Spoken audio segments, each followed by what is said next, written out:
এটা হচ্ছে fuel injector, আর এটা হচ্ছে ফুয়েল ইনজেক্টর ক্লিনিং মেশিন। এই মেশিনের সাহায্যে ক্লিন করা হবে। প্রিয় দর্শক, আসসালামু আলাইকুম। আশা করি সকলে ভালো আছেন। নতুন একটি ভিডিওতে স্বাগত জানাচ্ছি। আজকের ভিডিওটি খুবই গুরুত্বপূর্ণ হচ্ছে যারা এফআই ইঞ্জিন টেকনোলজি বাইকগুলো ব্যবহার করে থাকেন, কারণ বাইকের ফুয়েল ইনজেকশন খুবই গুরুত্বপূর্ণ একটি অংশ, যার মাধ্যমে ট্যাঙ্কের ফুয়েল ইনজেক্টর হয়ে ইঞ্জিনের ভিতরে প্রবেশ করে থাকে। সাধারণত প্রত্যেক ফুয়েল ইনজেক্টর যে বাইকগুলো আছে, এই বাইকগুলো 4000 থেকে 6000 কিলোমিটার পর পর এটি পরিষ্কার করতে হয়। তো ফুয়েল ইনজেক্টর কিভাবে পরিষ্কার করতে হয় সেই পদ্ধতিটাই আপনাদের মাঝে আজকে শেয়ার করব। পাশাপাশি ফুয়েল ইনজেক্টর ক্লিনিং করলে আপনারা কোন সুবিধাগুলো পাবেন সেই বিষয়গুলো আলোচনা করব। দর্শক, দেখতেই পাচ্ছেন খুবই সামান্য একটি জিনিস, কিন্তু এর কার্যকারিতা অনেক বেশি। কারণ ফুয়েল ইনজেক্টরটাকে গাড়ি থেকে আলাদা করে নেওয়া হয়েছে, এখন এটা বের করা হচ্ছে। দেখতেই পাচ্ছেন প্রচুর জাম হয়ে গেছে।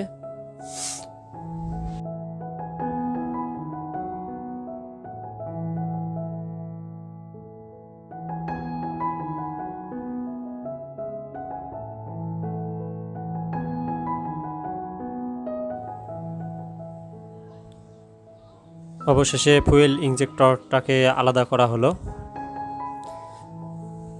এটা বর্তমানে পরিষ্কার করে নেওয়া হচ্ছে মেশিনে দেওয়ার জন্য। এটা হচ্ছে ফুয়েল ইনজেক্টর ক্লিনিং মেশিন, দেখতেই পাচ্ছেন।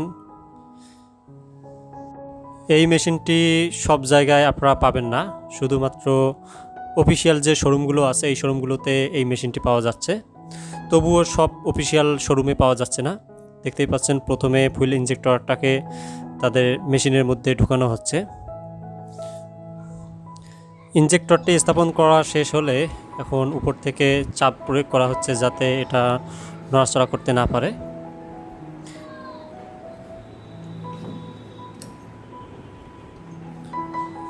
এখন লাগানো ওকে হয়ে গেলে এখন মেশিনটি অন করা হলো। দেখতেই পাচ্ছেন কার্যক্রম এখন শুরু হয়ে যাবে। দেখতেই পাচ্ছেন শুরু হয়ে গেছে, আস্তে আস্তে ক্লিনিং হয়ে যাচ্ছে। ফুয়েল ইনজেক্টরটি ক্লিনিং হওয়ার সাথে সাথে আমি ফুয়েল ইনজেক্টর ক্লিনিংয়ের সুবিধাগুলো আপনাদের জানিয়ে দিচ্ছি। সাধারণত ফুয়েল ইনজেক্টর যখন ময়লা হয়ে যায়, জাম হয়ে যায়, যার কারণে আপনাদের গাড়ির মাইলেজ অনেক কমে যায়, এটি ক্লিনিং করার ফলে আপনাদের গাড়ির মাইলেজ অনেক বৃদ্ধি পাবে। তারপর হচ্ছে যেটি ফুয়েল সার্কুলেশন যথাযথভাবে করবে, যার জন্য কোনো রকম আপনাদের গাড়ির সমস্যা পড়তে হবে না। তৃতীয়ত হচ্ছে আপনারা এক্সিলেশন করে অনেক সুবিধা পাবেন, অর্থাৎ স্মুথলি এক্সিলেশন করতে পারবেন। 4 নম্বর যদি আমরা বলি, আপনার গাড়ি থেকে আগের তুলনায় টপ স্পিড বেশি পাবেন। এছাড়াও দেখা যাচ্ছে যে আপনার যে বাইরের যে ফুয়েল অপচয় হয়, এই অপচয়গুলো অনেক কমে যাবে।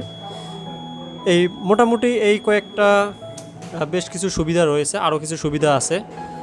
আর যারা ফুয়েল ইনজেক্টর ক্লিনিং করে গাড়িটিকে চালান তারা হয়তো এই সুবিধাগুলো বুঝতে পারবেন। এই মেশিনটি বারবার কয়েক সেকেন্ড করে সময় নেবে এবং আবার চালু হবে, এদের তাদের সিস্টেম।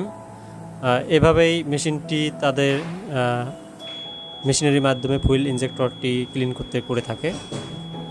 এবং মেশিনটির নিচে যদি দেখেন, প্রথমেই আমি দেখাইছিলাম এখানে একটি ডিজিটাল ডিসপ্লে রয়েছে, সব কিছু এখান থেকে হয়ে থাকে। ক্লিন করা শেষ, এখন ফুয়েল ইনজেক্টরটি খোলা হচ্ছে।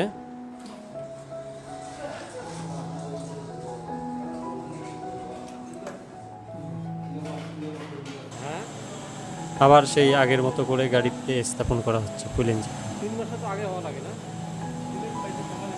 দর্শক, আশা করি বুঝতে পারছেন যে ফুয়েল ইনজেক্টরটি ক্লিনিং করলে আপনাদের অনেক সুবিধা পাবেন। আজকের ভিডিওটি এই পর্যন্ত। ভালো থাকবেন, সুস্থ থাকবেন, আল্লাহ হাফেজ।